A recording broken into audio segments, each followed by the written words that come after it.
Hello and welcome to Miniature Adventures. I'm Big Lee and this week I want to discuss imposter syndrome. So today's topic is a deceptively simple question. Why is it that so many of us, myself included, can feel a creeping sense of imposter syndrome when we read comments or chat with fellow hobbyists, even though we're all clearly part of the same gloriously eccentric community?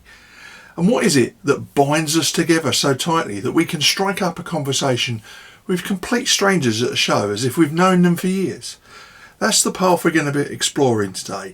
It's a stroll through the Wargaming psyche, complete with a little bit of self-deprecation, shared enthusiasm, and perhaps the odd raised eyebrow at the curious way we compare ourselves to one another in a hobby that is full of experts, beginners, specialists, generalists, and people who haven't painted a miniature in 6 years but still buy real books like they're essential medical supplies. And whenever I scroll through the comments on my videos, something I genuinely enjoy doing, I occasionally trip over that familiar sensation many of you will recognise, the sense that everyone else seems to know more than I do. I'll put out a video on a topic that I confidently thought I knew a lot about, and right underneath it I'll find comments from people whose knowledge and experience vastly exceeds my own. And in those moments I catch myself thinking, well, that's it, I've been rumbled, I'm clearly the village idiot of the hobby and everyone's too polite to say so. But a recent run of shows where so many of you very kindly stopped by to chat and say something, it just clicked. It wasn't a lightning bolt of clarity. Nobody shouted Eureka over the demo tables. But after hearing about your own hobby histories, something began to take shape. This sense of everyone knows more than me wasn't actually about expertise at all. It was about perception. And perception in this hobby is a trickster, because every single one of us arrives here by a slightly different path, and every path leads to a different set of experiences, interests and knowledge. The mismatch I sometimes feel isn't a failing on my part, it's simply the natural outcome of a community whose members have basically taken 1,000 different roads to arrive at the same front door. Think about how you first stumbled into wargaming or miniature painting. Some of you wandered in through the scenic route, role-playing games at school, a battered copy of a sci-fi game in your cousin's loft, or a few leftover toy soldiers from the 80s that grew into an army. Others marched in along the historical highway, inspired by military history books, war movies, battlefield visits, or that single defining moment when a parent or grandparent handed you a dusty box of figures and said, "These were mine when I was your age." And then there are those people who joined us in later life, maybe after switching careers or finding a local club or looking for a relaxing creative outlet that didn't involve shouting at the news on TV. Each of these entrance points shapes us. They influence what we learn first, what grabs our attention, what eras we fall in love with, and which rabbit holes we dive into head first. If your first major project was the Horus Heresy, you might know every detail about power armour.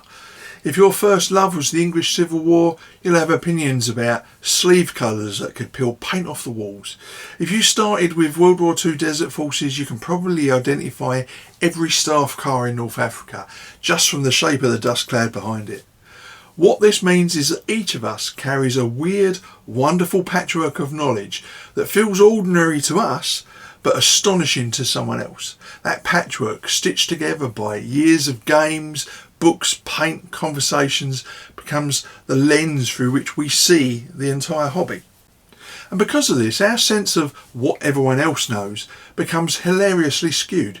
You might be an encyclopedia on the early medieval period, but feel totally lost when someone starts talking about the finer points of shiprigging in the Age of Sail. You might be a master at oil washes, but utterly baffled by contrast paints. You might be able to recite every commander at Gettysburg, yet draw a blank when confronted with World War II tank naming conventions. We're all standing on different islands of expertise, shouting across the water to each other. And because all the shouting is about things that we're passionate about, we forget that everybody else only appears to know everything because we're witnessing 1,000 tiny islands all at once. At the shows I attended recently, this became clear in the best possible way. I would chat with someone who knew masses about medieval heraldry, Then 5 minutes later speak to someone who could talk for an hour about painting eyes on 28mm figures, but had never touched a World War II rule set. Then met someone who didn't care about any of that, but could build scenery like a Renaissance artisan with a glue gun. And every one of these conversations felt effortless. The strange magic of our hobby is that even though we often know wildly different things, we all seem to understand each other immediately. It's like being fluent in different dialects of the same language. You fill in the gaps instinctively. What struck me most was the ease of conversation. We hobbyists can strike up a chat with total strangers as if we're old friends reuniting after years in distant corners of the world. You can sit down at a participation game next to someone you've never met, and within 3 minutes you're laughing about the same things, complaining about the same dice, admiring the same basing techniques, and comparing notes on that one project you've been meaning to finish for a decade. It doesn't matter if the other person is into ancients or fantasy or post-apocalyptic zombie renaissance halflings. There's a shared understanding baked into the very bones of the hobby that acts as a social glue. And this is where the illusion of imposter syndrome starts to unravel, because if we were truly as unqualified as we sometimes fear, those conversations would be awkward, stilted, hesitant. But they're not. They flow, they bounce, they spark. So what is the thing that allows that to happen? What is the common element that binds us together when our knowledge, skills and histories are so wildly different? Now, I've thought about this a lot, especially while travelling home from shows with my head buzzing from all the chats I've had. What I've realised is that the shared threads are not about facts or rules or knowledge or painting skill or which period you specialise in. They're far deeper and much more universal than that. Whether you're a grognard who's been painting since the days when paints came in pots designed by sadists, or a newcomer who just bought your first starter set, you're part of a community built on a handful of instinctive human drives. Now, the first of those is the love of stories. You can't be in this hobby without caring about tales, whether they're historical events, fictional campaigns, personal legends, or the dramatic arc of your favourite unit that somehow survives every battle against all the odds. There's a storyteller in every hobbyist, and whether you express that through painting, gaming, collecting or writing, you're participating in a shared narrative tradition that stretches back to the dawn of wargaming as a hobby. The second thing is a delight in making things. Not everyone loves painting, not everyone loves terrain, not everyone loves converting figures, but everyone loves something in the making process. Even the pure gamer who denies being a painter still enjoys seeing armies take shape, whether it's their own or somebody else's.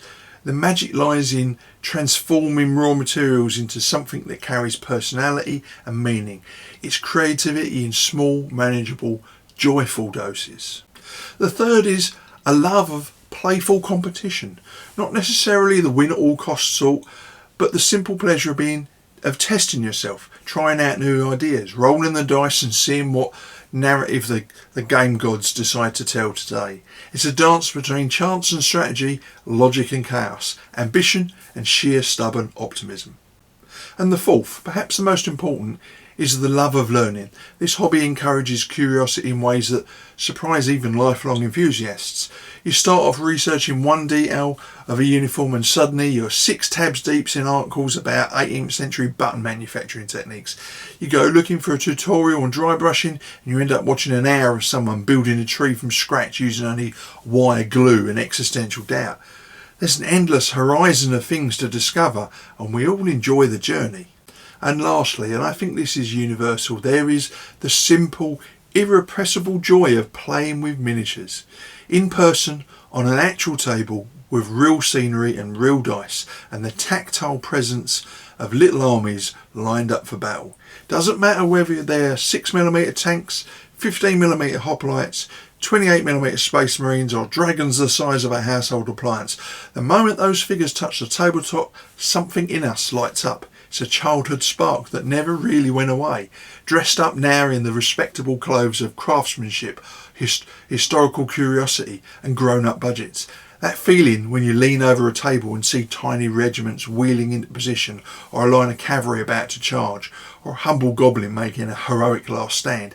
It's universal. It cuts across every niche, every rule set, every background. There's something distinctive about it, something that connects us back to the earliest days of play. Whether we call them miniatures, figures, models or toy soldiers, putting them on the table is the moment the hobby becomes alive for us, shared and utterly irresistible. When you put all these things together, you get a community where everyone is both a beginner and a specialist at the same time. Everyone knows something deeply, personally, intimately, and everyone is clueless about something else. The mosaic of shared and unshared knowledge is what makes the hobby so vibrant. When someone leaves an insightful comment explaining historical detail that I don't know, this isn't evidence that I'm an imposter. It's proof that the community is functioning exactly as it should be. People learning from one another, filling in each other's gaps, building a collective understanding that no single person could ever possess alone.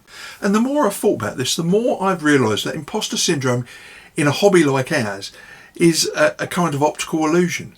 We look at other people's shining areas of expertise but compare them to our own dimmest corners. We forget that we too have niches of knowledge that others lack. We forget that every wargamer and painter has blind spots so large you could march an entire army through them. And we forget that the reason conversations at shows feel effortless is because the things we share run deeper than the things we don't. So perhaps the next time that nagging little voice creeps in, the one that says everyone else knows more than you, it's worth reminding yourself that what we're actually witnessing is the collective intelligence of a hugely diverse community. No one person knows everything and no one needs to. We're all carrying different puzzle pieces and together they form the full picture. The joy of the hobby lies not in pretending to be experts, but in being passionate, curious and endlessly willing to learn from one another.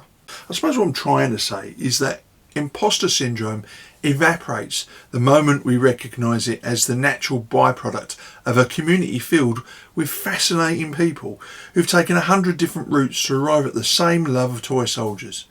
And when we gather, whether that's online, at shows, at clubs or around the table, it's those shared passions, not our differences, that make the hobby feel like home. All of which brings us neatly to the end of today's ramble and of course to the bit where I hand things over to you. I'd love to know your thoughts on this. Do you ever feel imposter syndrome in the hobby? What's your origin story? What are the areas where you feel confident and what are the ones leaving you Googling late at night with a cup of tea and a mounting sense of dread? Share your experiences, your insights and your stories in the comments because they're the heartbeat of the channel and the best part of this brilliant community. So that's it for this week. As always, please join the conversation in the comments below, and if you enjoyed the video, please like, subscribe and share, and maybe consider becoming a member. And of course, if you want to keep up to date with weekly content from the channel, please tap the bell notification icon. So until next week, stay safe, keep gaming and of course, keep rolling high.